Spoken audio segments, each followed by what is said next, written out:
Right. I remember on a pod before, Austin, I asked you before, who's the best shooter you've been around, whether it's practice or game or whatever. And I always ask people that. Like I asked Chandler and he said it was Troy Daniels. He's like, dude, this guy just doesn't miss in practice. One of the best shooters I've ever been around. Yeah. If you told me MPJ was yours, you're like, dude, when this guy's hot, it's like, there's nothing like it. Do you think you get the credit? Michael, do you think you get the credit though as one of the best shooters in the world? Because Austin gave you that like immediately. I think I'm up there. I don't know if I get the immediate credit as some of these other guys, but I think people know that I'm a shooter. I'm always a runoff. Guys are playing me to get me off the 3-point line. Like I get the respect in the NBA from every team as a knockdown shooter. But who knows? Personally, I think like I'm probably higher than some people view me as a shooter. When I work out with Steph, like it's amazing and it's so fun because there's only so many shooters in the world that can push me to really concentrate because I naturally can shoot more than most people. When I'm working out with Steph, it's like it's amazing. And you worked out with him? Yeah. We spent a lot of time working out together over the past few years, and we just the way he works out is unbelievable. I would say my top 5 shooters right now would be like Steph. I'm gonna put Book in there. Shooters, really? All the off the dribble stuff counts. So you're counting the whole arsenal of shooting. Okay. So I'm putting KD in there. There's obviously the specialty 3-point shooters, the Duncan Robinsons, of the world. Yeah, that's what I'm saying. Like, is it Tyler Hero up there, or is it he can shoot top 5? I guess top 5, not everybody can be in there. But if you're counting off the dribble ability, then that eliminates someone like Duncan. Yeah, I think, man, there's a lot of guys that can shoot. I think, spot up shooting, Keegan Murray has a strap, young fella.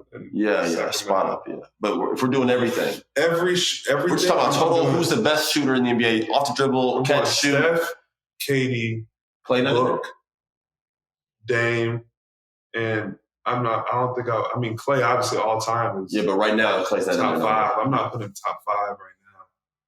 But he's still an all time top 3-4 shooter. I think he's top 3-4 shooter. He is. Clay would be 3. That's fair. Steph, Clay, Ray Allen. Who else? Yeah, I'd put Ray second. Clay third. Yeah, personally. Yeah. But you can go either way with that.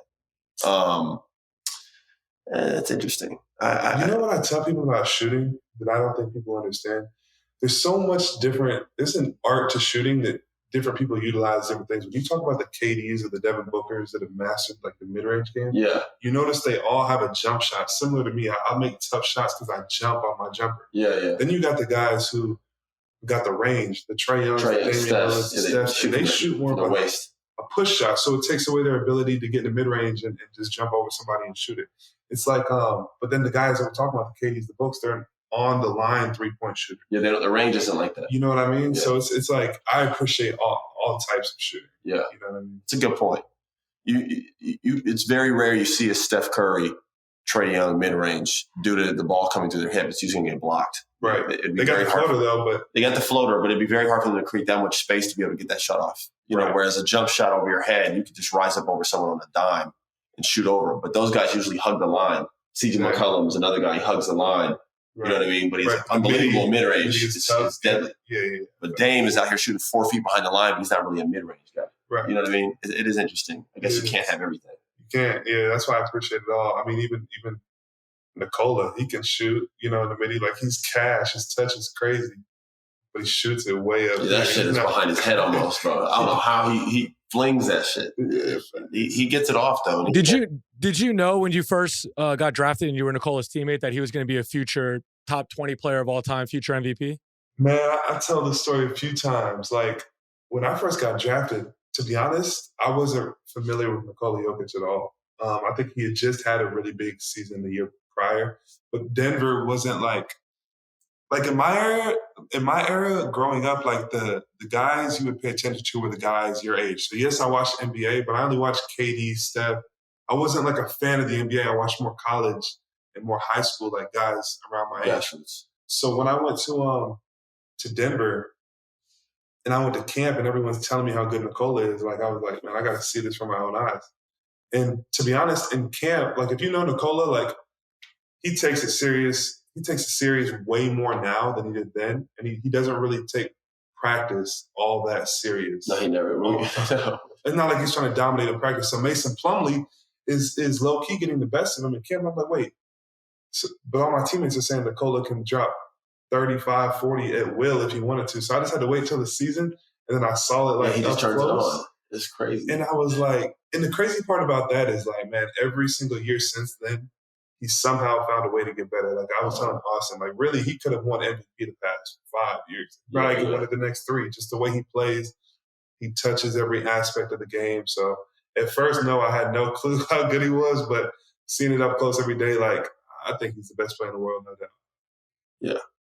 Do you feel the pressure when he makes one of those crazy passes and you're on the receiving end? You got to make the shot.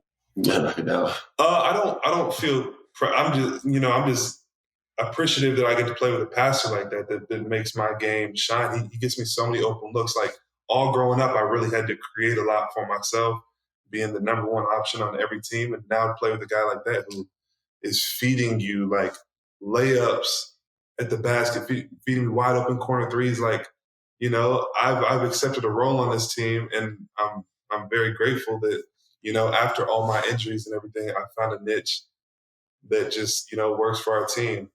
Mike catches, Mike shoots.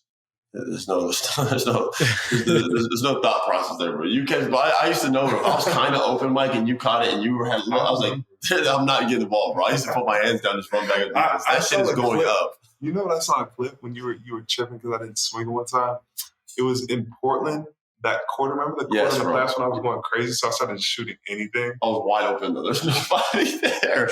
There's nobody guarding me. I'm like this. If he shoots over someone, I go. He was like, but I hit. But like, yeah. I remember that clip. That was funny. Mike. What, do you see the memes? So it was like, what do they call you? It's like Michael, the possession stops here, Porter Jr. Like there's a few. There's Michael, the possession stops here. There's Michael, never swing the rock. Okay, so you're him. You see it. Yeah, for sure. They don't change nothing with you though. I might try to increase my. You have though 5 to like 2. Which you were. Do you hear him? I'm gonna try to go from 1.5 assists to like 2 this year, and that'll be a success. 1.5 to 2 is insane. You know what's crazy though? But I appreciate you. At least he admits that he sees like the social media stuff or people tweeting. No, he's aware. Like, there's some players I don't know if it makes it better or worse. The fact that he's aware of all this and he's going to put it up. Again, that is what you're paid to do. Can I say something real quick? Because I don't think people understand this. They call me Michael Never Swing the Rock.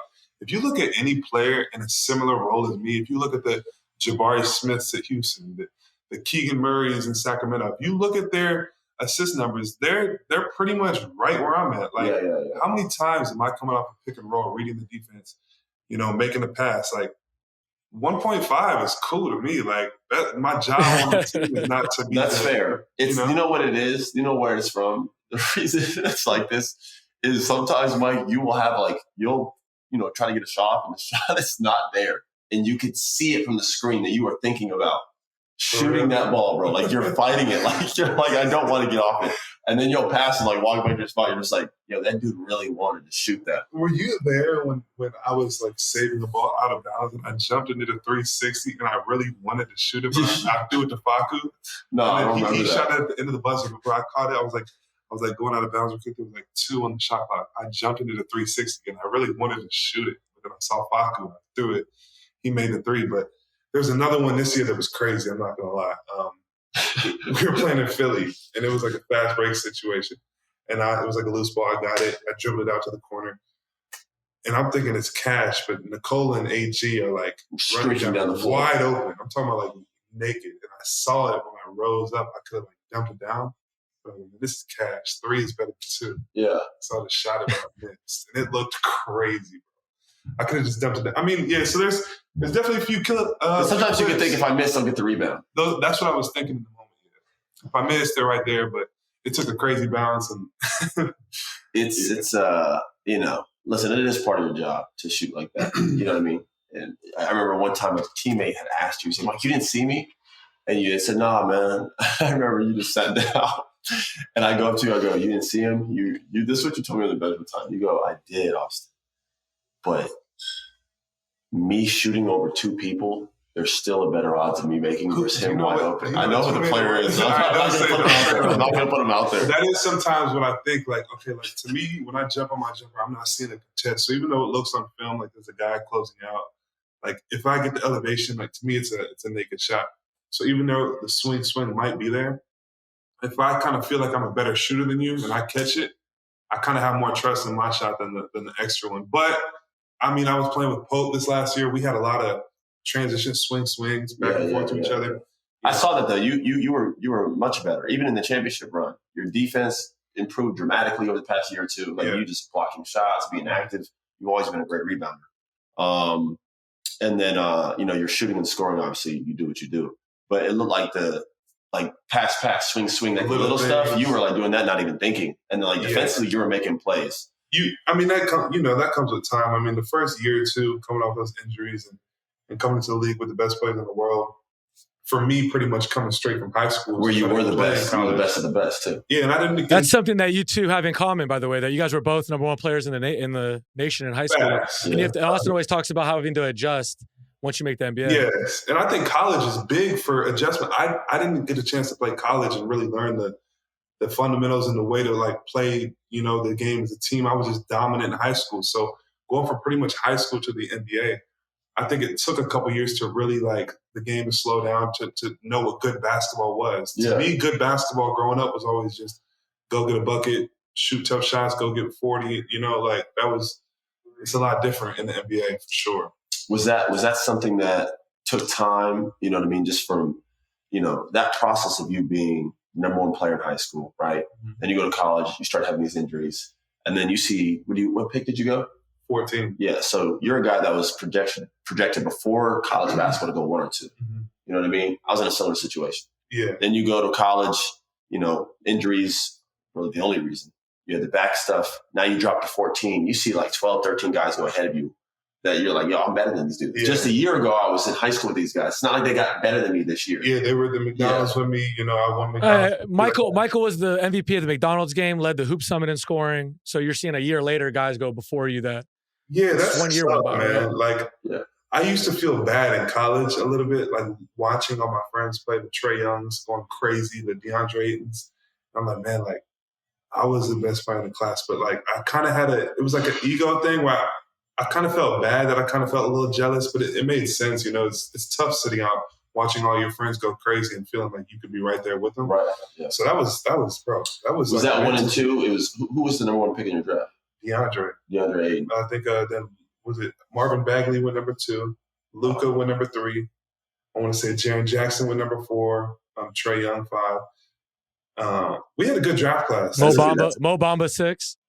Yeah, the Clippers had pick 12 and 13. It was their doctor that wrote the report on the evaluation of me. They said I may never play again, so I think that's why they didn't pick me. Steve Ballmer, growing up playing in Seattle under Brandon Roy, Steve Ballmer pulled up all the games. He wanted me at 12 or 13 bad. I think they got Shea, and then they got the one other dude. Jerome Robinson. Yeah. I'm surprised you remember that. But yeah, then the Nuggets picked me at 14, and to be honest, like you look back and you're like, man. No, it's incredible. The decision was a poor decision. A couple teams made some bad decisions, but I mean, looking back now, or I guess advancing to where you are now as a player, champion, right? The level of shooter you are. I mean, think about it. The Clippers would have kept you, Shea, all these young guys that they had.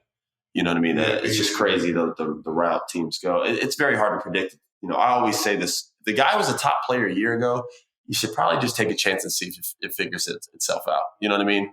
Yeah, my injuries were severe. I mean, I'm still dealing with lingering stuff. Those nerve injuries. People get on Ben Simmons, but I know exactly what he's going through. When you get that nerve damage or that pinched nerve, like Ben relies a lot on his athleticism.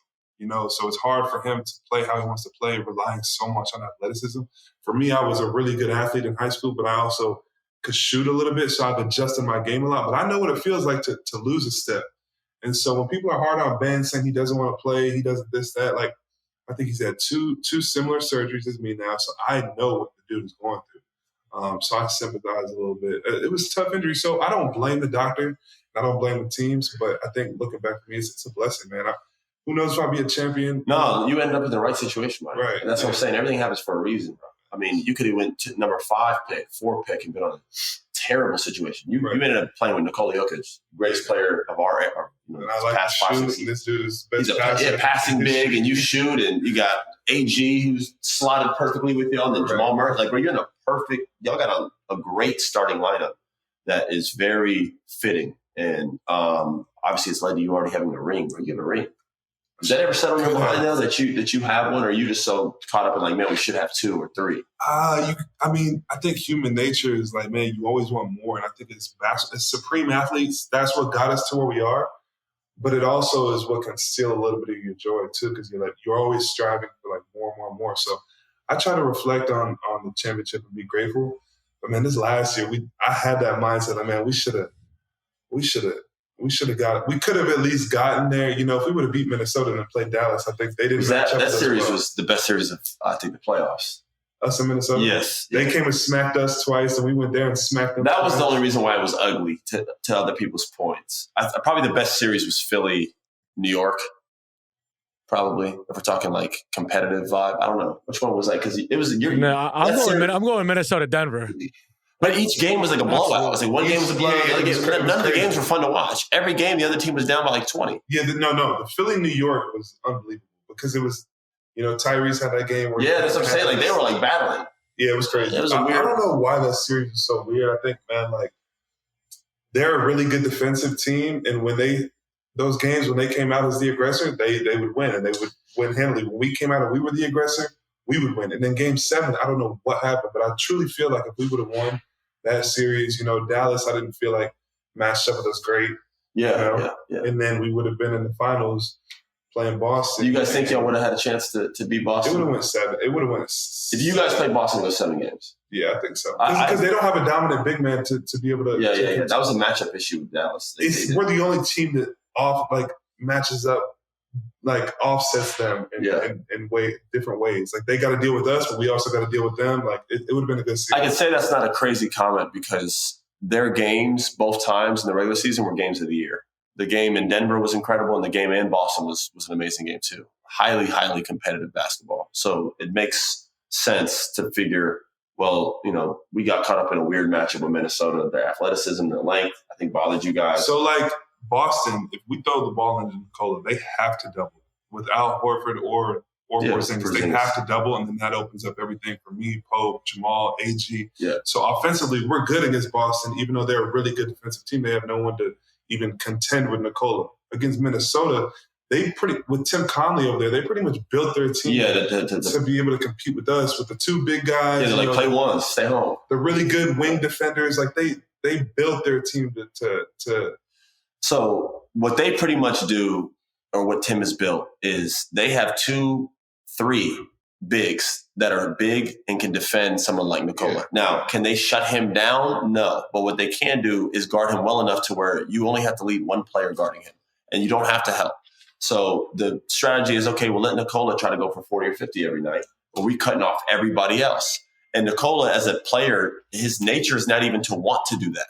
Right. You know what I mean? So he's out there like battling, trying to throw hooks over like Gobert and Nas. In some games he had 30, but like instead of Michael and these guys having 16, 15, 18, they have like 8, 10, 11. It was very hard for them to beat them. Yeah. It was tough. And KCP recently did a pod where he said that the team felt like they ran out of gas a little bit. Maybe. I don't really feel like that. I think, man, the strategy was okay. Put a big guy on Nikola, right? Put Rudy on Aaron, let Aaron shoot threes. Rudy's roaming in the paint, another huge guy, and then don't leave me, don't leave Hope really, and then be stuck to Maul. Like they didn't help off of me because they have Rudy just there, kind of like all that stuff that Aaron usually gets. They didn't have to do all that. Rudy was just there, and then they would let Aaron shoot. Aaron had a really couple big games. He did. He was cooking the first couple games. He was hitting the 3. He was hitting the 3. But, like, it was a good strategy. Boston couldn't have done that, though. They would have had to bring another defender, and that's why it would have been a really good series. You said something that just kind of reminded me of everything, and just from your own personal experiences. AG's obviously had a really, I would say, tough summer just from the beginning of it, with everything that happened with his brother. Mm-hmm. I would imagine you just being his brother, me and you and him were very close when I played. I'm sure you guys have even gotten closer over the years as you guys have continued to play for Denver, right?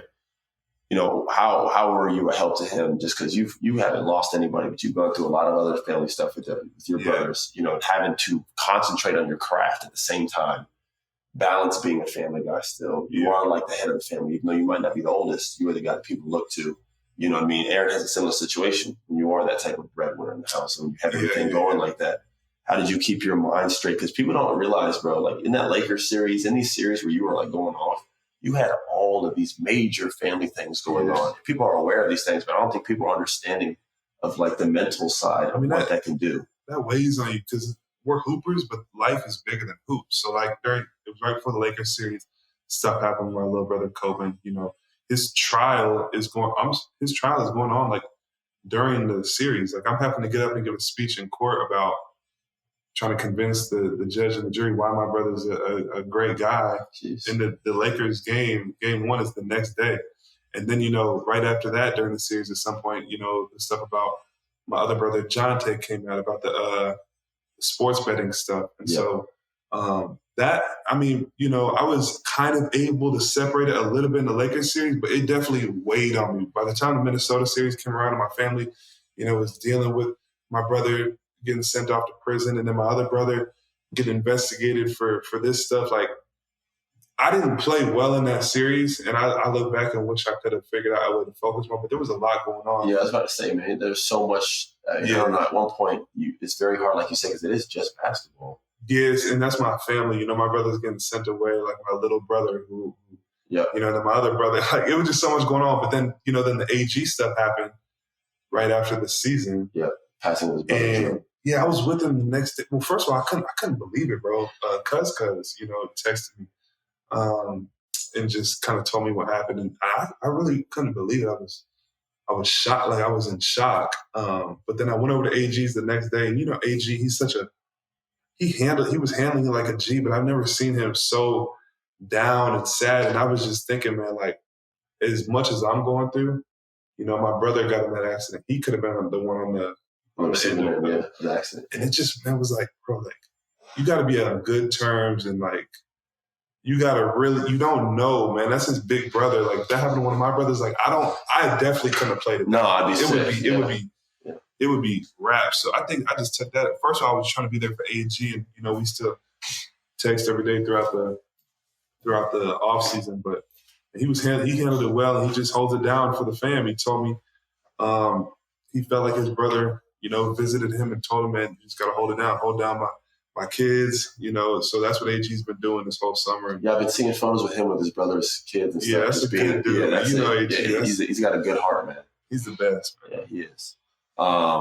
That's really dope, man. And I mean, even like, I know you was from Isaiah had to go to something like that. Remember his sister passed in the Boston series. And then he went and dropped like 50 or something like that. Yeah, 40, something like that. He had an iconic game. Because he's up from that way, right? Washington. Yeah, he's up from that area. Y'all look a quiet little, I want to say it's not a sleeper anymore. Y'all got a lot of hoopers from there. Oh, yeah. Jamal, Nate. Brandon Roy. Jonte Murray, Zach LaVine. You know, now Jaden McDaniels, Kevin Porter Jr., you know. Where are you on the totem pole of like where hoopers come from? See, I don't know, man. Like, I grew up in Indiana where, like, man, basketball is everything. Like, grassroots basketball is everything. I don't know how many dudes actually made it to where we like are. The Teague, you got the Teagues. I think like Eric Gordon, Courtney Lee. But like grassroots is so crazy out there. It's not like that in Seattle or like Missouri. But then like there's some dudes that make it. Yeah, Missouri, you know, you got Jason. Of recent, y'all have a lot of guys who have made the league from Washington, I'd say. I mean, you just named off like 8 or 9 currently. You know, Nate Robinson. Is Brandon Roy like the head honcho out there? Is he like the OG? Man, they got a weird little you know, right? Like who? Just B. Roy and Maul. They do it like in a joking way, just like who's the big dog out there. Because I think B. Roy was the first one to sign a big contract, so he kind of was the head honcho. But growing up, I think Maul was the main. And then the longevity with Jamal. Then IT came around, and IT was going crazy, so he was thinking. And they all were like boys, right? Yeah. And I think it's like a funny competitive thing. We have the same thing in Orlando at a small level, let's say. Austin, what is it? You, Ann Simons, and Chandler Parsons? Who else? Well, I don't think Chandler's in that mix, respectfully. I say that I'm just naming the NBA players from Orlando. No, I'm saying just because you have to spend time, you put in time back there. You know what I'm saying? Chandler kind of left, which is nothing wrong with that. It happens a lot of times. People grow places and move. I'm just saying, me and Anthony are still heavily in Orlando all the time. You know what I'm saying? Where these guys are heavily still in Seattle or whatever part of Washington. Oh, Paulo. What was with Brandon Roy going through all those injuries in his career? Was he someone that you kind of leaned on when you were going through yours? Yeah, I still do. I'm like, B, you saw me, you know how dominant I was. How mentally can I still, because I'm not comfortable not being the best. I don't feel good being a role player. I don't feel good being average or whatever. So I found a way to work around through some of this injury stuff. But B-Roy knows, I was that dude, and that's when I felt comfortable. So I was just B, how do you mentally stay okay with, adapting your game? He just was he gave me good advice after this loss against Minnesota for this summer. But then it always is perspective too, man. It's basketball and I want to be the best, but at the end of the day, I have a ton of blessings. I think that was one of the reasons I wanted to go over to the Philippines, even though I have my struggles and my injuries that caused me to maybe not be as good as I wanted to be or whatever that is. Man, there's people out here with real, can barely have a meal to eat. So I think I try to put myself in a better perspective. Sometimes it's daily, though, because I'll get right back in that mode where I'm man, this sucks, man. Going through this. But B-Roy's definitely been a big help. Is that something where, people, I guess, forget, too? We had mentioned you talking about you being a top player coming out of high school. We had those comments in the bubble. Remember when Jamal and them, it was one of those games you were if they're not having a good game, the ball needs to move. And everybody took that. It was man, this kid's too cocky, da-da-da-da-da. People you don't understand, a year ago, he was the best player in the country, right? So, and now he's already going off in the bubble. So you got to understand where his mind's at after overcoming this. People sometimes can't put themselves in someone else's shoes. I already knew. I didn't even know you at the time, but I already knew how you were because I was the same way. I was people just don't understand how that goes.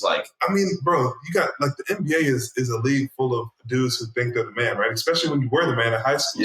Coming in, the bubble was really my rookie year. It got paused because of COVID, but the whole year prior, I was recovering from an injury, and that was my rookie season. And I went in the bubble getting 25, 30 a game. I was all bubble. I think there was 6 or 7 games before the playoffs, and they did an all bubble team. I was on there, with Giannis and with Luka. I was balling in the bubble. So playoffs come around, we're down 3-1.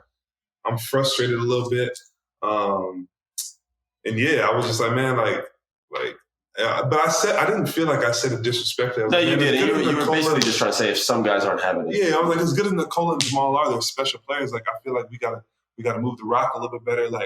As a team, that's how we play. We don't. The ball doesn't stick or whatever. Yeah. And man, we came back down 3-1, so nobody can say anything about my confidence. Not saying that's why we came back, but but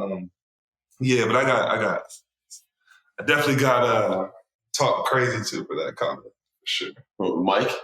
No, Mike didn't talk crazy to me, but I think it went so viral, unintentionally. I was frustrated in the interview, so we brought the team together. It was funny. How do you deal with that? You're a very mild-mannered dude. It takes. I don't think I've ever seen you angry. I've seen you being frustrated. You always say that. I've never seen you get mad, Mike. Your version of mad is not mad for someone like me. It's a little bit more emotional. Yeah. You always do say that. No, I was hot that day. Tim Conley and Coach Malone brought the team together. They were does anybody have anything to say about the comments? Anybody feeling some type of way about it? Nicole was just don't do that, brother. Oh, yeah. Nicole, I was bro, what? What did I do? So we had a little back and forth over that comment, but it's all love. And me and Nikola, man, I love that dude. Yeah. And he's gotten so much more comfortable, just being around us, over the years. I missed so that because cool. I didn't really get that version of him. No, you didn't. It's so crazy how he's opened up over the past couple years. He loves to have fun. He loves to kick it as a team. Every dinner that we do in cities, he's so excited to go to. He definitely didn't get that version. Yeah, he was always just kind of shelled off a little bit. Yeah, he was just good dude, but just very quiet. Yeah, he's just with Vlaco. But one of those two. That's it. Are they still there, both of them? Yeah, both of them. Yeah, they'll be there forever until. If Vlaco has a job, forever. As long as he's oh my goodness, man. But when Vlatko's healthy, he's actually nice. He's a high IQ player. Yeah, he is. He's a high IQ It's basketball like a Thanasis situation. He's better than Thanasis, no, he is, but I'm just saying, like, if you like, Nikola loves that dude. Yeah, that's his guy. Like, Vlatko could have a career ending injury. He may have a job as long as he's cool. Yeah, 100%. Yeah, relationships, man. Yeah, facts. What you got? You got anything else, Pausha? Yeah, I was gonna ask. I always ask every person that we have that's been one of Austin's teammates, how was Austin as a teammate? Because I know how he is as a friend. That's my guy, but I want to know how he was specifically as a teammate. Nah, he brought a lot of like life and joy to the team in the locker room. We got really close. Me, him, and AG.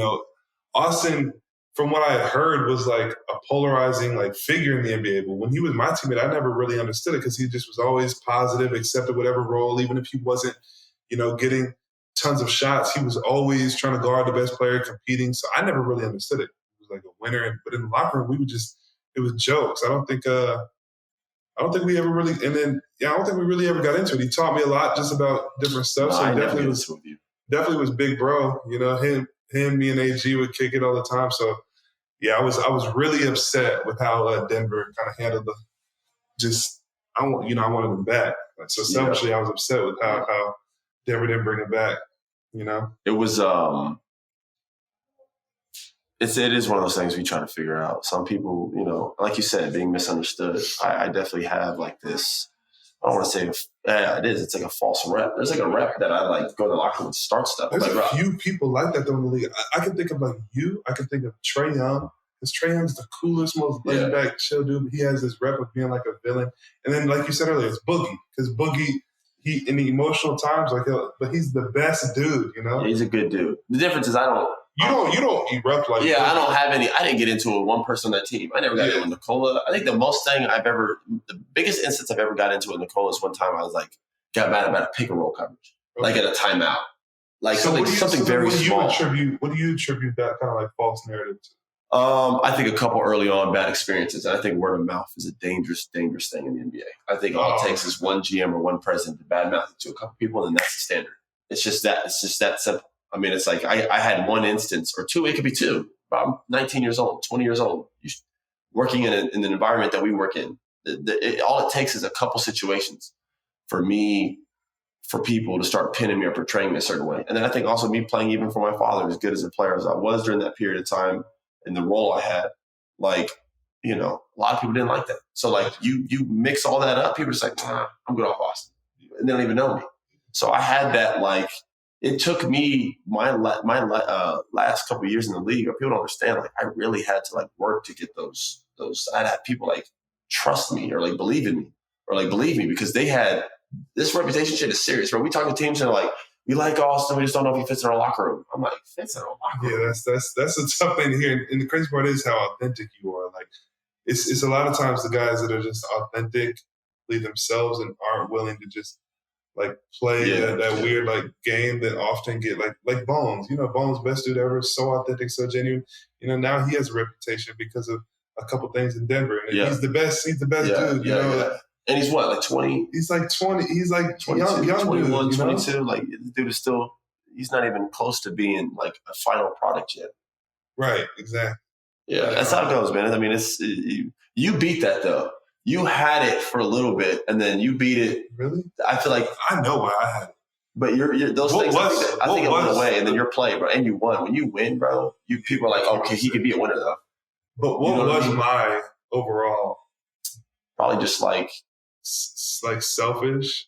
Yeah, something like that. Like arrogance. Like he thinks he's a one option. He thinks he's a superstar. Oh, okay. You know what I mean? That was like a known thing. And then you beat all that because they saw you be a part of a winning team. Yeah, you played well. Yeah, you're right.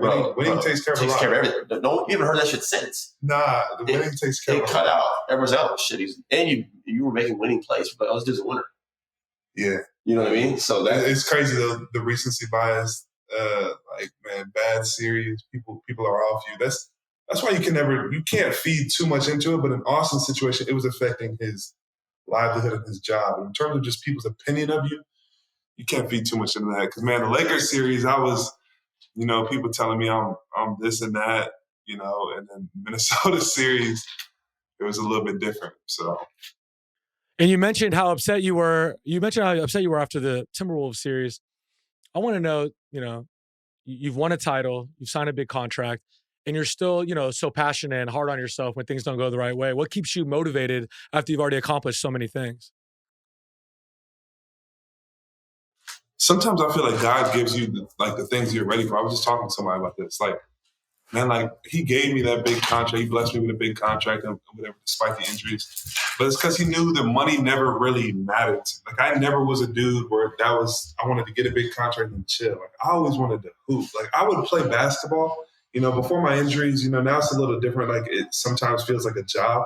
But I love basketball so much. I would have played this game for free as long as I could eat. And I loved it. So the money, that was never my goal. My goal was to be take this as far as I could take it, be as good as I could be. So, man, the money almost, honestly, sometimes makes it a little bit harder to enjoy the game because with a max contract comes a lot of expectations on consistency, on you're supposed to be an all-star, you're supposed to be this, that, whatever they say. So sometimes it can take away a little bit of the joy just because of all the expectations that surround it. So, but overall, it's a blessing. You know what I mean? But it definitely never made me less hungry. If anything, it made me want to prove that I'm, worth what they gave me. So. We mentioned guys like, Brandon Roy and Jamal Crawford and stuff. I've heard Austin and Doc argue about whose generation was better all the time. How do you compare the eras? How do you stack up? Do you think basketball is better than it's ever been right now? Do you have all the respect in the world for the guys in the 90s? We heard last night at dinner a friend of ours say that Michael Jordan only ever had one impressive dunk in the NBA. And I was just like, brother, this stuff is getting out of hand. You guys need to we got to have some people do some research here, man. It's getting, I hate comparing eras because the evolution of basketball is just a real thing, just like the evolution of everything else. How can you compare Bill Russell to a center now? Bill Russell didn't have proper training, bro. Those guys are hooping on. No, it's better now. And then you take some of these players now and put them, bro, if you put Giannis in that era, he would have been the best player to ever touch basketball. He would have scored probably down. He would have broke Wilt's record. He would have had a game with 140. But that's, and people we say that and people think we're being disrespectful, but that's Austin, if you say that and that blows up, you just get so much hate. No, but that's just the way it is. Truth. I think the fact that people are in all of that comment is just so comedy to me. But stuff is supposed to evolve. Yeah, that's what I'm saying. We're supposed to have 140. It's not a flex. As humans, we're supposed to evolve and get better the longer we're doing something, right? So the players now are obviously going to be more skilled than some of the players back then. But there's definitely players you could have took them from back then and put them in today's game, and they would have just adapted. And if you put Michael Jordan in today's game, I'm sure he's shooting way more threes. He's probably still by far the best player in the NBA, But I do think that the majority, I feel like it just keeps getting better and better and better. You get more and more skill development, Yeah, I think, but I don't know. Yeah, like you said, I don't know why people, or even the old heads, why they would get mad at that. Me and B. Roy talk about that. But then there's guys that definitely are cold no matter the era. We were talking about Baron Davis, certain dudes that are just, it doesn't matter where you put them. They can shoot, strong, there's cold hoopers. The whole time hoop has existed, but it's getting better and better, and that's the way it should be, I feel like. 100%. I mean, Anthony Edwards kind of touched on that. He said I think he was at the Fanatics convention, and he was he said a Jordan comment because they stayed in those comparisons, but he kind of mentioned how during that era Jordan was just so superior in skill wise that it's just different now. Yeah. How it's way harder now to be this versus then, and et cetera. But again, they didn't have the knowledge that we have now. They're not doing this type of training. I learned a Euro step in 9th grade, 10th grade. That's because that's when that first started to become popular. Kids are doing Euro steps in 3rd grade now because they already had access to it. You don't understand? It's just the evolution of timing of these kids learning things at an earlier age is just, you can't argue it. So Giannis, bro, if you put myself in the 70s, the 80s, the 90s, I'd probably be in Cleveland with a red coat last year. I would have been a top 75 player of all time. But that's not a flex. I'm supposed to do that based off of my skill. Do you understand what I'm saying? Yeah. If you gave those guys the same level of skill the same level of training and know-how, those guys would have been even more supreme of players. If Clyde Drexler was shooting 500 threes a day, he would have been a much better three-point shooter.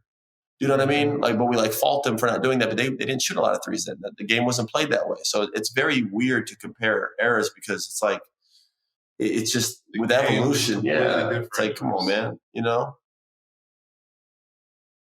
I don't know why it's a sensitive subject, though. It's just because I think it starts usually with the GOAT debate. That's when it starts because people debate LeBron, Jordan. And then we start getting into accolades. Then we start getting into eras. Well, LeBron played against the best team in the world, the Warriors. If the Warriors would have played in that era, the Warriors. And then it's like a snowball thing of like how people start comparing. Okay, but honestly, if the Warriors played in that era, yeah, they would have won 8. They would have won 78-4, and they probably would have won 10 straight championships. Yeah, that's the greatest team I think I've ever seen. Are you arguing this, Pausha? He's a big LeBron over Mike guy. Are you? I'm not. No. I agree with Michael though. Like things are evolving. People are better. Austin, you told me that if you played in the 70s, you would have a statue outside of an arena. Like, so you agree with what I'm saying that things are just getting better and better, right? Yeah, of course. And I say that to be funny and satire, but like the truth of the matter is, with like I said, evolution. Like it's not a flex. I'm supposed to be better. Those guys were dribbling up the left side like their right hand. They didn't know how to do the things that we have. But their argument is that you're not as tough as them, though. You know what I mean? Like Doc told us that you're. I don't know what that. Yeah, I don't know what that means. If you put any dude in that era, they're just going to adapt to the way that the refs. Yeah, bro. By the way, me being able to guard with hand checking would be. Oh my god. Yeah, I mean, I don't know. That's like the only thing they have is this tough thing. They like fall back on it because they can't argue the other stuff. Yeah, it's tough. Okay, but that's just because of the way the refs ref the game. They changed the rules of the game. That doesn't mean dudes are less tough. It's just if they stuck today's players back then, you would just adapt to the way they're refereeing the game. It's not. That is what they try to fall back on, though, for sure. Wait, so you said Bron over MJ? Yeah, you are a Bron over MJ, and it's heavy and it's clear. So don't do this now. I don't necessarily like. I think MJ. I didn't watch every single one of his games. I watched, obviously some of his games. Man, like to me, that's the GOAT. But LeBron is not a bet because longevity at some point has to play a part in the GOAT debate. And how long he's been great. And it makes it harder. He's continually making it harder and harder to argue against. Yeah, the longevity has to count for something. My issue is why do we have to? If we agree that they're two of the top 3 guys, why do we have to put down the other one? Why can't we just? I wouldn't have a problem if someone said Jordan was 1 and LeBron was 2, or LeBron's 1 and Jordan's 2. Like why can't? I hate that we have to put down the other one. But how are you supposed to argue your point without saying one does better? Because when I say LeBron, if I think LeBron's better than Jordan, that doesn't mean I think Jordan stinks. Like that's insane. No one said that, but you have to start saying things that disqualify him from being 1. There has to be a reason why you're. I know, but it gets nasty. It gets nasty, and that especially in today's media and stuff. Who's your top 5 then? If you had to put top 5 across all. Austin, do you want to go? It'd be Michael, Bron, Kobe, Tim Duncan. And my 5th was. So you have to put Kareem. You have to put Kareem somewhere up there. His resume is insane. Okay, but are we going resume or are we going basketball players? Like how? If we're going resume, then Kareem would be 1. Yeah. If we're going resume, Kareem has the most impressive basketball resume ever. If you're going basketball players, Steph is up there. I don't care what people say. KD's up there. Like you would have to put KD and Larry Bird as one. He gave me a hard time because I put KD in my top 10. And he was like, "That's absurd of all time." Why though? It's just no. I don't know. I didn't say it's absurd. I said you left out Larry Bird, so that's just a tough one. Larry Bird, Kevin Durant. I know what you're saying though. Like, in today's NBA, if you're starting in both of their prime, like who's people would. I understand. There are people who would be like Larry Bird. There are people who would say that. I mean, he was cold, but come on, bro. Just basketball player KD's like Again, okay, so Austin says like Kyrie Irving's the most skilled player of all time. That's what Austin says, right? Yes. Yeah. I think so. So Michael, do you agree with that? There's different ways of skill, different. It'd be him or like Kobe. Him or Kobe, or you really could put Steph up there if you really wanted to say skill wise. It's just a different. Only difference. Steph don't have like a bro. Kyrie has a post game. He has a left hook shot. He does, but all that floating it high, like there's different skills, but. Oh, well-rounded, yes. Kyrie or Kobe. Yeah, I'm saying Kyrie has more of a bag than Steph. Yeah.